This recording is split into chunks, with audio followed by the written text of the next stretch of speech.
Good afternoon students. So welcome to 360 degree teaching. So আজকে আমরা কয়েকটা পয়েন্ট নিয়ে আলোচনা করব যে আমাদের ডিএইচএস এর আন্ডারে যে 100 কোড হচ্ছে, রিক্রুটমেন্ট হচ্ছে, এখানে যে এপিএ যে লিস্টটা বেরিয়েছে, এখানে অনেকের মনে অনেক কনফিউশন। প্লাস আমাদের যে সিএচওর যে এক্সাম হলো, এখানে যে রিজার্ভেশন ক্যাটাগরি, এটা নিয়ে অনেক অনেক কনফিউশন আছে। তো আমরা একটা জিনিস বলবো, পুরো ভিডিওটা সম্পূর্ণভাবে দেখবে, তাহলে তোমাদের টোটাল কনসেপ্টটা চেঞ্জ হবে। নট অনলি এই ইন্টারভিউর জন্য, ইন ফিউচার ইন্টারভিউর জন্য তোমাদের কনসেপ্টটা টোটালি ক্লিয়ার হবে। তোমরা তখন কি হবে, কনসেপ্টটা ক্লিয়ার থাকলে তোমরা বিভিন্ন ধরনের রিউমার তোমাদের কানে আসবে না, বিভিন্ন ধরনের নয়েজ তোমাদের কাছে কানে আসবে না, তোমরা তোমাদের অবজেক্টিভ, তোমাদের এইমে তোমরা সেট থাকতে পারবে। তো এখানে যে বলা হয়েছিল, যদি লিস্টে দেখো যে 1:5 রেশিওতে নেবে, ঠিক আছে? 1:5 রেশিও মানে যদি 100 জন ক্যান্ডিডেট যদি গভর্নমেন্টে নিতে হয়, ওরা 500 জনের সিলেকশন লিস্ট বের করবে। যদি 200 জনের নিতে হয়, তারা 1000 লোকের লিস্ট বের করবে, ঠিক আছে? তো দ্যাট ইজ কল 1:5। এখানে এই যে 1:5 এসেছে, তার মানে এই যে 500 যদি থাকে, এই 500 কিন্তু পাবে না, পাবে শুধু 100। তাহলে কি করতে হবে? আমরা যে এপিআই এর মধ্যে তো আমাদের কোনো হস্তক্ষেপ নেই, কারণ আমরা আগে যেরকম পড়াশোনা করেছিলাম মাধ্যমিকে, 12-এ, জিএনএম এ, হ্যাঁ, ওইটার উপর বেসিসে আমাদের এপিআইটা হয়েছে, ঠিক আছে?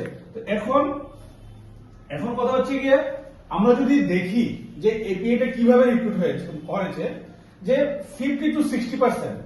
50-60% যদি আমরা দেখি, যারা 50-60 তারা মাত্র 4 মার্কস পাবে।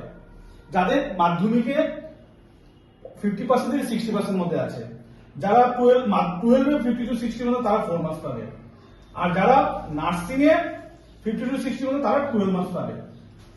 এখানে নার্সিং এর ক্ষেত্রে অনেকটাই ইমপ্রুভ করেছে, বা এখানে মেবি 30 পর্যন্ত অনেক স্টুডেন্ট পাবে, কিন্তু ম্যাক্সিমাম ক্ষেত্রে দেখা যাবে কিন্তু এই জায়গাটাতে আমাদের সমস্যা হচ্ছে। তো এখানে যা লিস্ট বেরিয়েছে, দ্যাট ইজ 100% কারেক্ট। এখানে কোনো ধরনের কনফিউশন নেই। যদি তোমাদের কোনো কনফিউশন থাকে, তোমরা চ্যালেঞ্জ করতে পারো।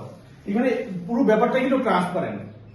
আমি মাধ্যমিকে 12-এ কত পেয়েছি সেই বেসিসে কিন্তু ওরা দিয়েছে। যদি তোমাদের মধ্যে কোনো ধরনের কনফিউশন থাকে, এটার সাথে মিলিয়ে নাও। যদি কনফিউশন থাকে, you can go and ask the department. তো এখন কথা হচ্ছে, এই জায়গাটাতে এই যে 50 মার্কস, এই 50 মার্কসে আমাদের এখন আর কিছু করার নেই। আমাদের এখন যে জিনিসটাতে মেইনলি করার, এই জিনিসটাতে করতে হবে 50 মার্কস। এই 50 মার্কসে এখানে আরেকটা ব্যাপার হচ্ছে গিয়ে, দেখো এখানে অনেকে বলে যে কেন গভর্নমেন্ট কেন রিটেন টেস্ট নিচ্ছে না।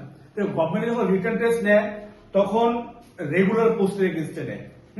তার যদি এই কন্ট্রাকচুয়াল পোস্টে যদি রিটেন টেস্ট নিতে হয়, এটা অনেকগুলি ক্রাইটেরিয়ার মধ্যে পড়ে। সো এগুলির মধ্যে আমি যাচ্ছি না। দেখো এখানে 34,700 স্যালারি, আর এভরি 11 মান্থ রিনিউ। তার মানে এই না যে 11 মান্থ পরে চাকরিটা চলে যাবে, এটা কন্টিনিউ চলতে থাকবে, ঠিক আছে? তো এই যে 50 মার্কস, এখানে তোমাদের মধ্যে অনেক দেখো অনেকগুলি প্যারামিটার আছে। এই প্যারামিটার গুলোতে কিভাবে তুমি এই 50 মার্কসটা স্কোর করতে পারবে। এখানে তোমরা যা পেয়েছো সবার জন্য একটা কনস্ট্যান্ট, এটা কিছু করার নেই। যদি এই জায়গাটাতে তোমরা কনসেন্ট্রেট করো, তোমরা চাকরিটা নিতে পারো, ঠিক আছে? এই জায়গাটা তোমরা কিভাবে করবে সেটাই আমরা দেখাবো। এখানে 2-3টা জিনিস তোমাদেরকে বলি। তোমরা যদি দেখো যে অনেকে বলে আগে থেকে সব নেম সিলেক্ট হয়ে গেছে, ওরা চাকরি পেয়ে গেছে, দ্যাট ইজ টোটালি রং। দেখো তোমরা যদি তোমাদের আগের ব্যাপার মনে রাখো, অনেক স্টুডেন্টরাই তোমার সাথে অনেক স্টুডেন্ট পাবে যে বলবে পরীক্ষার সময় আমি তো কিছুই লিখিনি, আমি ওর থেকে দিকে লিখেছে, ওর থেকে দিকে লিখেছে, কিন্তু যখন রেজাল্ট বেরো তখন দেখা যায় যার থেকে দিকে লিখেছে ওর নাম্বারটা বেশি পেয়েছে। So this are the all are the wrong information. এখানে বিভিন্ন ক্যাটাগরির মানুষ থাকে, ওরা কনসেন্ট্রেশনটা ডাইভার্ট করার জন্য চেষ্টা করে, বা ডাইভার্ট করা দেয়ার হ্যাবিট। তোমরা একবার 3 ইডিয়টস সিনেমাটা দেখে নেবে, দেখবে এক্সামের আগে কিভাবে ফ্রেন্ডদের কনসেন্ট্রেশন ডাইভার্ট করতে হয়, এটার মধ্যে অনেক কিছু দেওয়া আছে। So this are the one of the technique, এবং অনেকের বিহেভিয়ার। আর তোমাদের মধ্যে যে জিনিসটা এসেছে যে মেবি অলরেডি সিলেক্ট হয়েছে, আমি বলবো না তোমরা 100% রং, বিকজ অফ প্রিভিয়াস তোমাদের যে আগে হয়েছিল সেগুলির বেসিসে তোমরা বলছো, কিন্তু রাইট নাও এটা এরকম না। যেরকম গভর্নমেন্টের সিস্টেমে যেমন দেখছো, টোটালি অ্যাজ ইট ইজ হচ্ছে। সো আমি এখানে কেন বলছি, আমরা একটা কেস স্টাডি করি। রিসেন্টলি আমাদের ওয়েস্ট বেঙ্গলে প্রায় 5,200টা পোস্টের রিক্রুটমেন্ট হচ্ছিল, ঠিক আছে? 5,200টা পোস্টের রিক্রুটমেন্ট হচ্ছিল, 5,020টা পোস্টের রিক্রুটমেন্ট হচ্ছিল। যখন আমাদের, এবং আমরা ইউটিউব চ্যানেল দেখে নেবে, আমরা ফ্রি অফ কস্ট কোচিং করিয়েছি, আমরা ইউটিউব চ্যানেল দেখে নেবো, ওয়েস্ট বেঙ্গলের জন্য ফ্রি অফ কস্ট কোচিং করিয়েছি। তো এখানে অনেক আমাদের ওয়েস্ট বেঙ্গল স্টুডেন্টরা বলেছিল যে স্যার এখানে কোনো রিটার্ন সিবিটি কোনো হবে না, কোনো টেস্ট হবে না, যা হওয়ার হয়ে গেছে, এভাবে হয়ে যাবে। স্বাস্থ্য ভবনে আমরা কথা বলেছি, কিন্তু আমরা তাদেরকে বারবার বলেছি যে এরকম না, সিবিটি হবে। তো দেখা গেল সিবিটি হলো, একদম ট্রান্সপারেন্টলি হলো, এবং যারা আমাদের কাছে কোচিং নিয়েছে তারা দেখো ভালো স্কোর করেছে। কেন স্কোর করেছে? ওরা পড়েছে, ওরা বিশ্বাস করেছে যে পড়তে হবে, অন্যের উল্টা পাল্টা চিন্তা ধরে রিউমারের কানে দিয়ে লাভ নেই। সিমিলারলি এইবারও বলছি, ডিএস এর জন্য তোমরা রিউমারে কান দেবে না। ডিএস এর যে 100 পোস্টটা আছে এর জন্য রিউমারে কান দেবে না, একটু পড়াশোনা করো। তো দেখা গেল কি 22 পেয়েও ওয়েস্ট বেঙ্গলের ক্ষেত্রে সিলেকশন পেয়েছে, লিস্টে নাম এসেছে। তাহলে যদি আরো স্টুডেন্টরা যদি বেশি পড়াশোনা করতো, যারা একটু পড়াশোনা করেছে তারা একদম আগে আছে, ঠিক আছে? তো সুতরাং আমি তোমাদেরকে একটাই রিকোয়েস্ট করবো, এইসব রিউমারে কান দেবে না। যেটা তোমাদের করতে হবে, দেখো প্রথমত তোমরা এই যে গসিপিং গুলো হচ্ছে, এই পেয়ে গেছে, ও পেয়ে গেছে, ওর সাথে কথা হয়ে গেছে, আমি লিস্ট হয়ে গেছে, this are the all the gossiping, এগুলি করবে না। রিউমার্স চাকরি ভাবে হবে না, টাকা দিলে হয়ে যাবে, this are the all the rumours. তারপর আসছে তোমার ডাউটস, বিভিন্ন ধরনের ডাউট থাকে, আদৌ ওইটাকে চাকরি হবে হবে না, এইসব সবকিছু ছাড়ো, কনসেন্ট্রেট করো এই জায়গাতে, focus on your goal, ignore the noise. বিভিন্ন ধরনের থাকবে, এগুলি ছাড়ো, কনসেন্ট্রেট করো স্টাডিতে। আমাদের যে আমরা তোমাদেরকে যে ডিরেকশন দিচ্ছি, ডিরেকশন অনুযায়ী চলো। তো সেটা চলতে তোমরা যদি পেতে হয়, 2টা ছোট কোর্স আমরা লঞ্চ করেছি তোমাদের জন্য free of cost, literally free of cost. 2টা কোর্স আমাদের মেইন যে প্রফেশনাল কোর্সগুলো এগুলো সবসময় চলবে, যা চলছে চলবে। আমাদের যারা রেগুলার কোর্স স্টুডেন্ট আছে ওরা করছে, ওদের জন্য সবকিছু থাকছে। কিন্তু যারা নতুন কোনোদিন করনি তাদের জন্য একদম ফ্রি ভাবে 2টা কোর্স আমরা লঞ্চ করছি। আচ্ছা, এটা হচ্ছে আমাদের যে কিছুদিন আগে সোফেজ এক্সাম হয়েছিল, এখানে স্টুডেন্টের ফিডব্যাক দেখো, আমাদের প্রচুর স্টুডেন্ট রিপ্লাই করেছে। জাস্ট 2টা গ্রুপের থেকে আমরা আজকে নিয়ে নিয়েছি, মোর দেন 90% কোশ্চেন আমাদের কমন করেছে, মোর দেন 90%। কিছু কিছু স্টুডেন্ট ইয়ে করেছে 80%, মোর দেন 80% কোশ্চেন কমন করেছে। সো যদি পড়াশোনা করো তাহলে তোমরা এরকম রিপ্লাই দিলে তোমাদের নামটা এভাবে আসবে, এটাই আমি বলছি।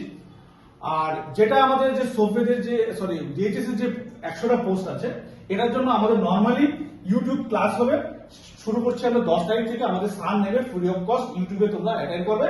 আর কিছু ক্লাস থাকবে আমাদের সবগুলো, যেগুলো ইউটিউবে দেওয়া যাবে না, এগুলো আমাদের অ্যাপস এর মধ্যে থাকবে, সেটাও ফ্রি।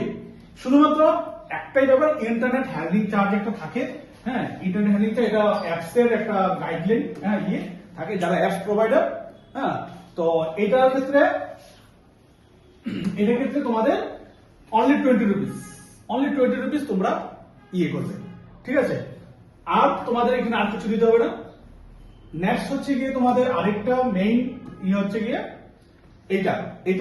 এটা হচ্ছে গিয়ে আমাদের সোফেদের যে নার্সিং অফিসার যে বাকি ইয়েগুলি বাকি আছে, এখানে যদি 15 ফেব্রুয়ারির মধ্যে এডমিশন নাও তোমরা, তাহলে অনলি 650 দিয়ে এডমিশন নিতে পারবে। এরপরে এডমিশন নিলে 3400 থাকবে।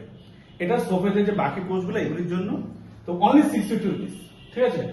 এছাড়া আমাদের যে মেইন যে আমাদের কোর্সগুলো, যেটা 5000 rupees admission fee and monthly 500, তো এইটা হচ্ছে আমাদের কনস্ট্যান্টলি চলছে আমাদের কোচিং সেন্টারে। এগুলি হচ্ছে আমাদের প্রফেশনাল কোর্স। এখানে নটসেট, আরআরবি, সোফেট যখন যে এক্সামটা আসে সবকটা এটার মধ্যে কভার হবে। একটা জিনিস মনে রাখবে যে কোনো সবাই যে একবারে পেয়ে যাবে তা না, কিন্তু তুমি আইএস অফিসার বলো, টিপিএস অফিসার বলো, আইপিএস অফিসার বলো, তারা সবাই যে প্রথমবার চেষ্টায় পেয়ে গেছে তা না, কিন্তু তারা অনেকবার কন্টিনিউ কোচিং করেছে, দীর্ঘদিন কোচিং এর সাথে জড়িত ছিল, পড়াশোনা করেছে, তারপর পেয়েছে। এইবার যারা পাবে না তার মানে এই না যে তোমাদের জন্য সমস্ত দরজা বদ্ধ।